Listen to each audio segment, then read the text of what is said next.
All right, everybody, welcome into a special edition of the Auburn Live Show. I'm Justin Hokanson. Make sure you go to auburnlive.com and subscribe if you're not a subscriber. Tune into the YouTube channel if you're watching us. Subscribe and turn on notifications for YouTube as well. All right, special edition show. We're talking Auburn and Nike. It is officially official. And with us to talk a little bit is Clint Richardson. You probably know Clint from X. You've probably seen him on there. You've been to the Auburn Uniform Database website. Clint is like an aficionado when it comes to uniforms. Like, he just his passion. I mean, you go to his website, it's cool. There's history of football and baseball and basketball jerseys and pictures of past uniforms and all that cool stuff. So he's just a guy that I wanted to bring on because he keeps track of every little detail when it comes to jerseys and changes and anything it might be. And so he's been obviously super interested and on top of the Under Armour contract and what might happen and all that stuff. So appreciate you joining us, Clint. Let's talk about this move a little bit. Probably, I'd say over the last month, it's sort of been something we expected. I know we reported it. I know we're not the only ones over the last probably month plus that have basically said it's going to be shocked at this point. Something would have to change dramatically if it doesn't happen. Everything's pointing towards Nike. We were just kind of waiting for it to be official. That becomes official. John Cohen's tweet, and then of course the quote that Auburn is officially moving to Nike in July 25, I think. Yes. 10-year deal. John Cohen says we don't know numbers, we don't know monetary stuff, but 10-year deal, 2025. What were your initial thoughts on the move to Nike? Do you like it? Yeah. First off, thanks for having me on. I really appreciate it. I mean, just like you said, this has kind of been in the works for the last couple of months, and just wasn't really a matter of if it was going to happen. It was just when. Some previous history with Auburn and Nike.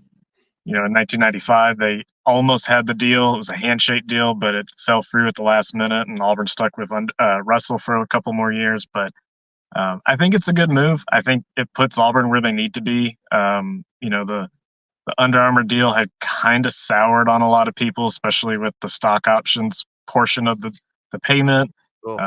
Under Armour has just gone through a lot of struggles the last couple of years, and as a business, for whatever they're doing up in Baltimore, it's just not seeming to work at times. They had a hard uphill battle from the beginning, and that's kind of what they embraced.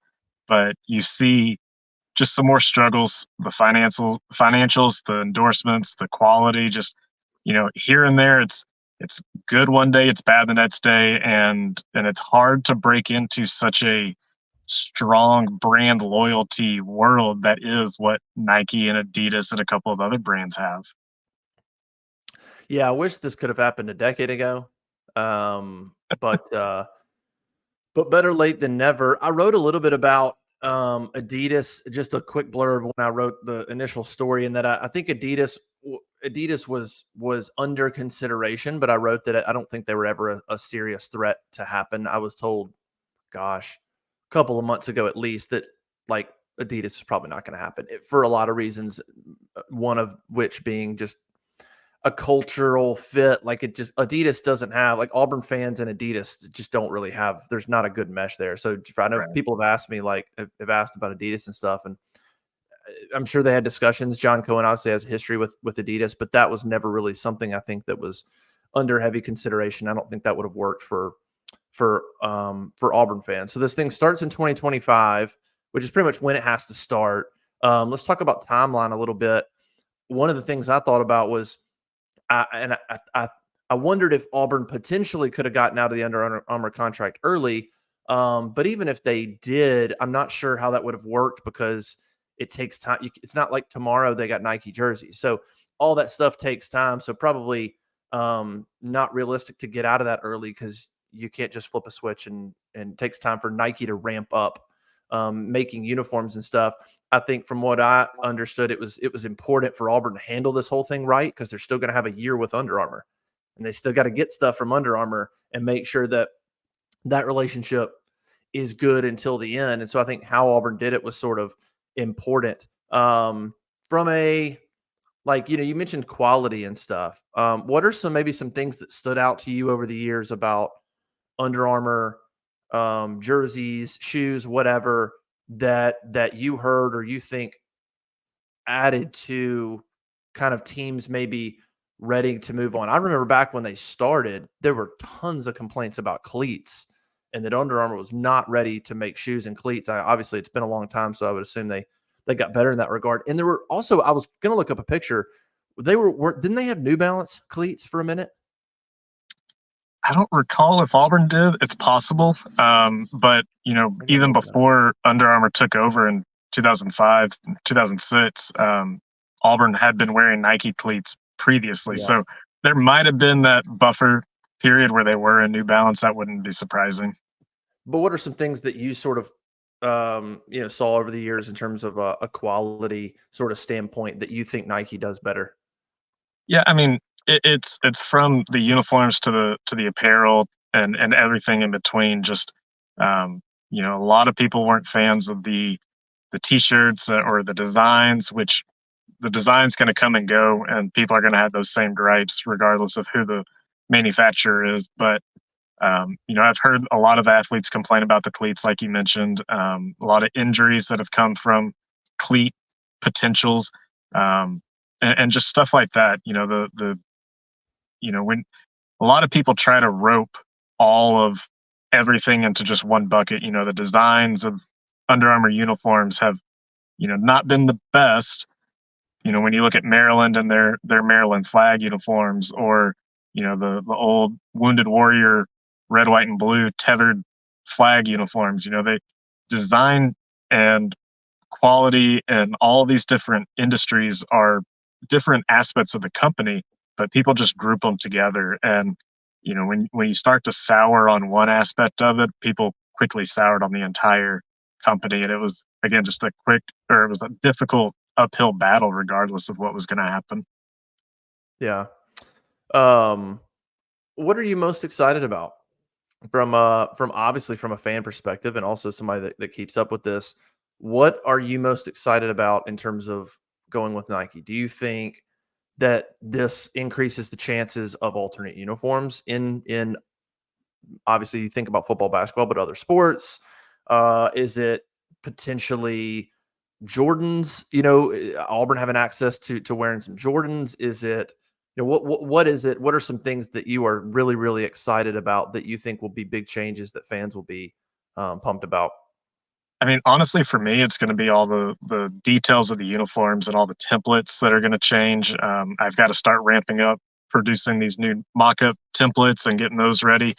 Yeah, But it's really just being part of that ecosystem. I think when Nike drops the Pegasus running shoes every summer with every single school that they've got, and watching friends and colleagues who track uniforms for their respective schools and having to sit out and miss that, or all the hype around the new Nike football jersey templates, the Vapor Fusions, and all that kind of stuff. Missing out on that, having something different, having a different hype cycle with the uniforms, having it's the last couple of months it's been difficult to post anything related to Under Armour uniforms. Just again, people had soured on it and they didn't want to hear anything about it. So uh, the content creation is going to be a lot more enjoyable moving forward, I think.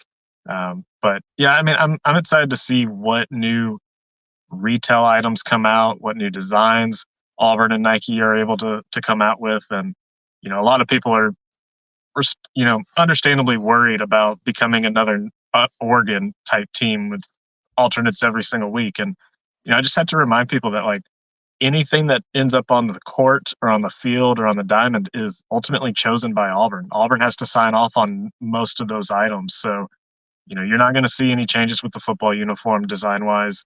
It may or may not increase those chances of the orange alternate jerseys or whatever else may come.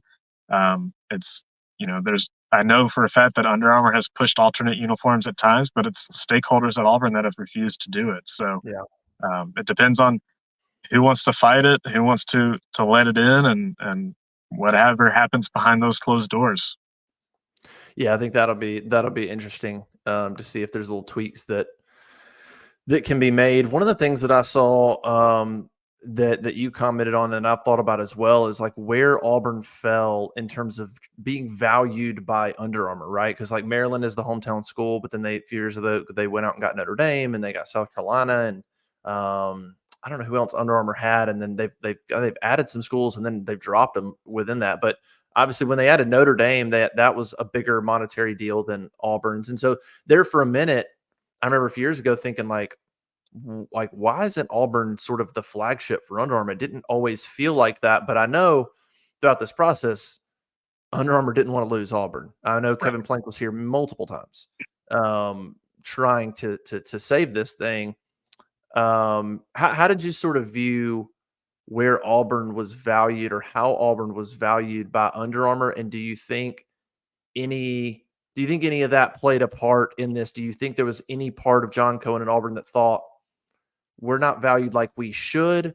Or is this simply, hey, we appreciate the offer, but Nike's Nike. It's just really that simple.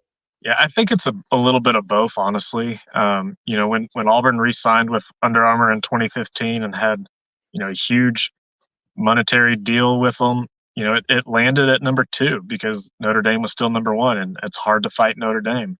But then Yeah. just a couple of weeks later, Under Armour signed with Wisconsin, and that bumped Auburn to number three.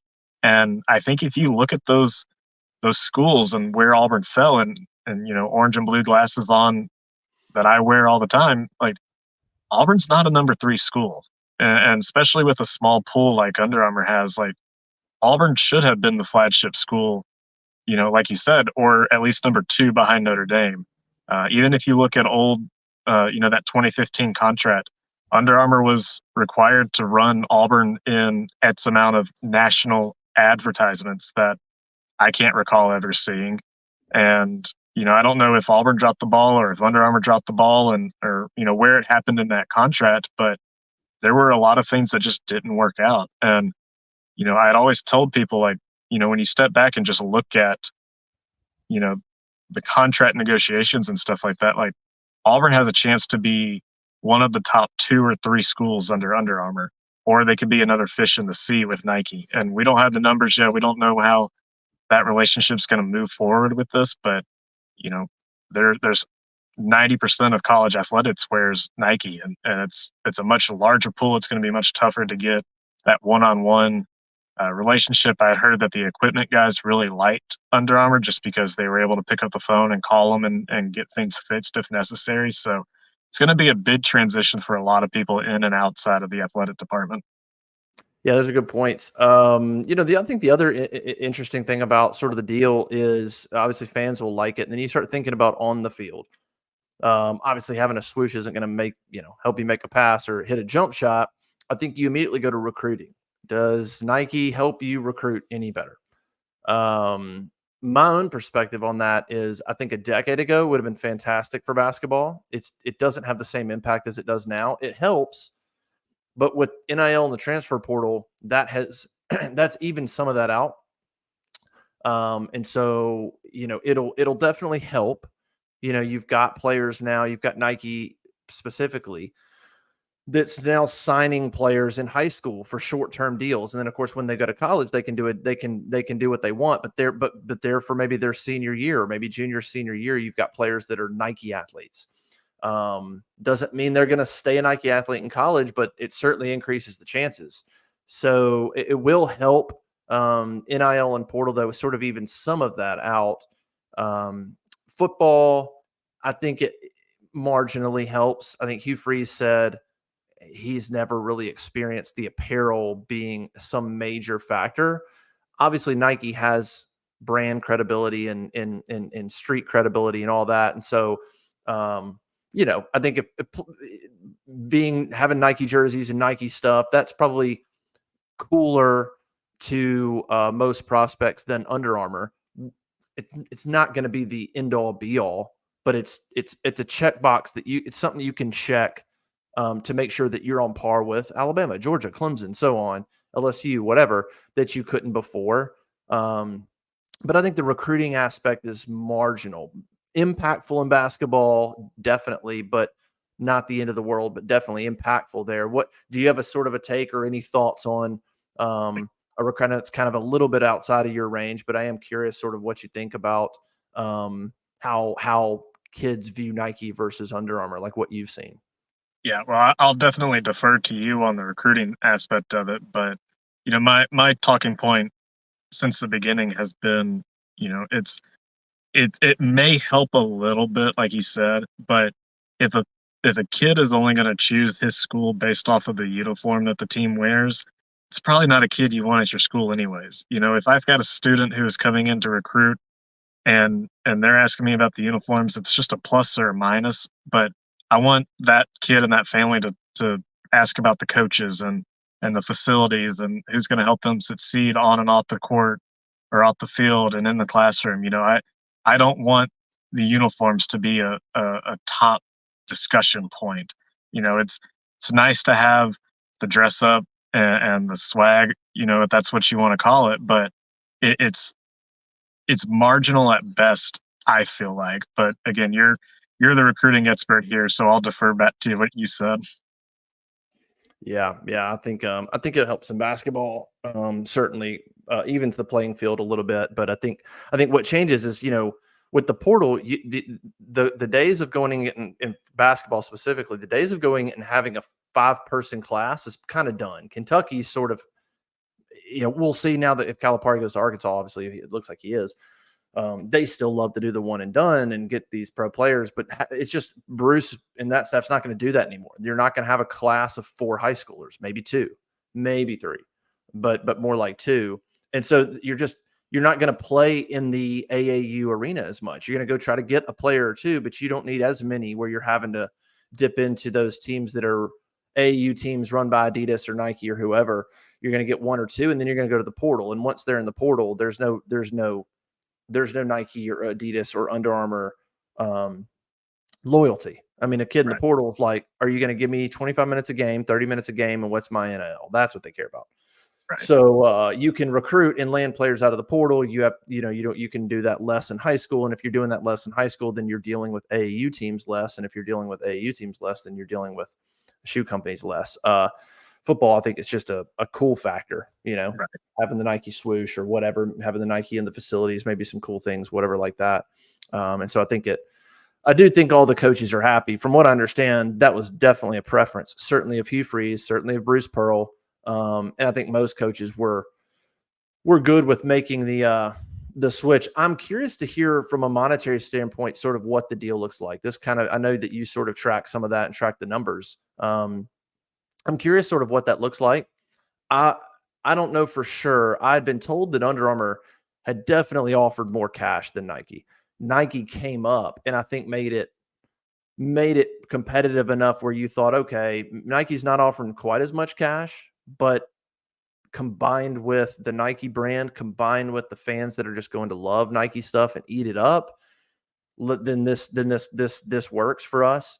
That's a big deal. I mean, people don't understand. Like, you get this cash from Under Armour or whatever. There were some programs in the athletic department that like still get their own jerseys. Like, they're lower programs, but there's some programs that just have to go get whatever. So that is a part of it. The monetary part is a part of it, but I think Auburn's probably banking on the amount of apparel that they can sell should definitely exceed what was happening with Under Armour, and they're going to make a lot of that up. What do you think about that? What's sort of your take on maybe less cash with Nike versus but maybe fans buying more, a little bit more brand credibility, a little bit more street credibility for having Nike? How do you sort of look at that whole thing? I think you're kind of spot on with that. I think that just the brand of Nike kind of outweighs that extra bit of cash. And if we look back to the mid 2010s, 2015, when Auburn re-signed with Under Armour, and a lot of schools are jumping ship from all 3 companies to a different one, and you had Under Armour and Adidas who were spending a ton of money on schools, 7, 8, 9, $12 million a year. And then Nike is still over here at $4 or $5 million, because why does Nike have to outpay them? It's Nike. And I think that's tailed off a little bit in the last couple of years, especially after Under Armour, lost their UCLA and Cal and Cincinnati deals that were just exponentially high. And that market's evened out a bit. And I think that if I had to just ballpark it, I would imagine that the Nike deal might come in at that $7 to $8 million range, and we'll see when those numbers get released. So this thing starts in the summer of 25. When do you think is it July of 25? Is that the first time you're going to see a Nike Auburn shirt on the rack, I Yes, guess? I highly doubt that you'll see anything official from Auburn and Nike until July 1st, 2025. That's typically how a lot of these deals go, that they'll announce it, a couple of months to a year in advance. And then as soon as the transition day comes, it's a big celebration day. You'll get, um, big pop up stores around campus or around the state selling all the new merchandise. So I think it's going to be a big deal July 1st. Yeah. And we'll see maybe Under Armour will put some gear on sale. I'm curious about pricing too. I thought that Under Armour stuff became absurdly like overpriced. I mean, the thought of buying like a game day polo for $80 just blew my mind. I mean, I know it was sort of the thing every year was the new game day polo with Under Armour, but man, I mean, I just obviously I'm covering the team. I'm not buying the apparel anymore, but I just would see that and go, my gosh, like you want me to buy one golf shirt for $80? I mean, it just I seems mean, and insane. to be fair, the Nike and Adidas stuff is about the same price. I think a Nike polo is about 70, $75, so maybe a little cheaper. The Nike jerseys, on the other hand, are more expensive. Oh, we lost Clint. See if we can get him back a little bit. We'll give him just a second to hop back on. Yeah, I wouldn't do the polos if I were doing it anymore. Those things were insanely expensive. I just didn't make a lot of sense to me. I am curious about like t-shirts. Like Nike's so good at marketing and copywriting and slogans and stuff. Um, I am curious if Nike um, does some more like cool t-shirts and stuff like that and designs. Um, I thought the one thing Under Armour did start doing really well is they dove into the retro vault, by the way.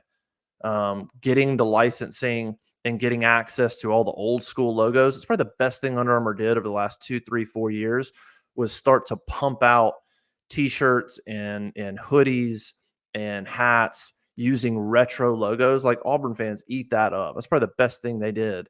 Basketball you saw sort of went to like an old school Albie logo for some polos at times, and that'd be cool to see football dive into that a little bit too. You've seen a little bit of that in basketball. I'd love to see a football, you know, I don't know, start to do something more like on the jersey or maybe coaches stuff on the sideline. Maybe they could do like an old school A with the eagle on pullovers and stuff like that, the way basketball did on some polos in some games. But I thought that was probably one of the smartest thing Under Armour did was dive into those retro logos. A lot of cool stuff.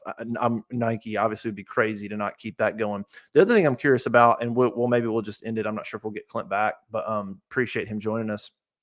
Is well, now I just lost my train of thought. Oh, whether or not Auburn might do a Bo line of apparel, a Bo Jackson line of apparel. That was one of the things that was rumored for a long time was like, could Auburn do a Bo brand the way there's the Jordan line?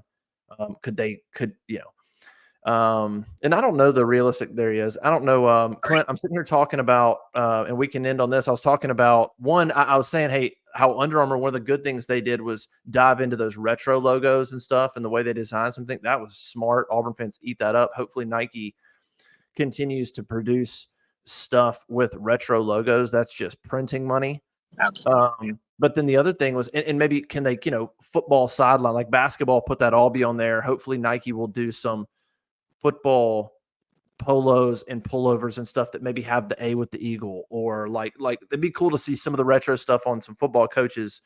But it's going to end on this was talking about whether or not Nike and Auburn might do like a bow line. There was people that wondered, could they do a bow line like they do a Jordan brand line?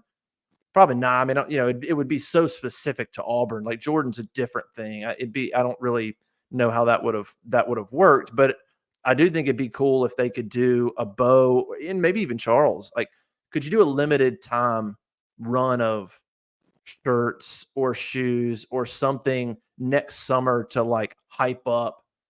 Okay, we're officially switching to Nike. I think it'd be awesome next summer if you had a limited time run of, Bo Auburn Nike shirts, Bo or Charles Auburn stuff, maybe shoes or whatever it is. And you could charge, boy, there's no telling what you could charge. I mean, you're not going to gouge people, obviously, but you could charge almost whatever you want. And people would buy those for a limited time. I think that'd be something pretty cool. Yeah, absolutely. I do think you'll see something along those lines. You know, the bow colorway of the shoes that were released a couple of years ago. I think we'll see something like that come back. You know, I think that Auburn is really going to play up the fact that Chuck and Bo can both now wear officially licensed Auburn gear again. Right. And that long awaited nightmare is finally over for this program. So I think you're going to see that as a big marketing push come next year. And hopefully we do see some interesting merch come out of it as well. I wouldn't be surprised to see that either.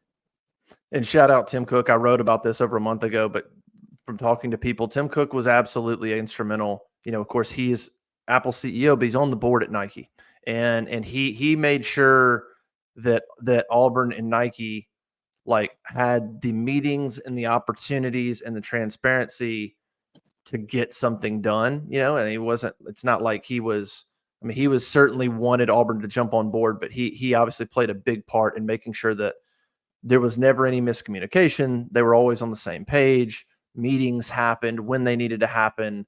Transparency was there. And he was definitely a catalyst, I would say, certainly a facilitator in helping this thing kind of come to fruition. So Tim Cook, shout out as well. As you saw in that John Cohen video, you saw Charles Barkley on the little text, you saw Bo, and you saw Tim and Tim Cook included in that little promotional video. So he was a big part of it as well. Yeah, and I think it's right, important to remember that there's just a lot of things that go into something like this. This isn't about what logo do you like better. It's not about who's paying you the most money. It's not about who's going to design the best uniforms. There's so much that goes into this, and having Charles Barkley and Bo Jackson and Tim Cook on board just is nothing but an asset. Yeah. All right, give your website a quick shout out. You can always check out the Auburn Uniform Database at auburnuniforms.com. Yeah, big article breaking down all the details about this contract. We'll have more once more information is available, but otherwise, the Auburn Uniform Database is home to over 330 years of Auburn athletic uniforms, including an entire history of Auburn and Under Armour uniforms. Yeah, that'd be cool. I'm sure people look forward to maybe seeing some mock-ups of Nike stuff or all that good stuff. So yeah, go check that out. Clint does a great job of diving into all those details, and he loves it. And so go check that out, and you can see some stuff that you won't see anywhere else. All right, Clint, I appreciate it, man. Auburn and Nike's official. I know everybody's happy. Make sure you're a member of auburnlive.com. Go subscribe, man. Literally news breaking while we're recording this. Aiden Holloway going to the portal. I can't do anything these days. I was in the gym when this Nike thing happened. And I get out of the gym and I had a text from two people that were like, "Hey, might want to get on your computer. Hey, it's about to happen." I'm like, "Great." This would have been nice if, you know, my gym ended 30 minutes ago, but that's how it goes, man. That's how it goes. All right, that's it. Subscribe to auburnlive.com. Subscribe to the Auburn Live YouTube channel. Go to Clint's website as well. Check out all that good stuff. Appreciate him joining us. I'm Justin Hokanson. We'll see you on the corner message board at auburnlive.com. Check out this podcast and all the others, and we'll see you next time. Bye.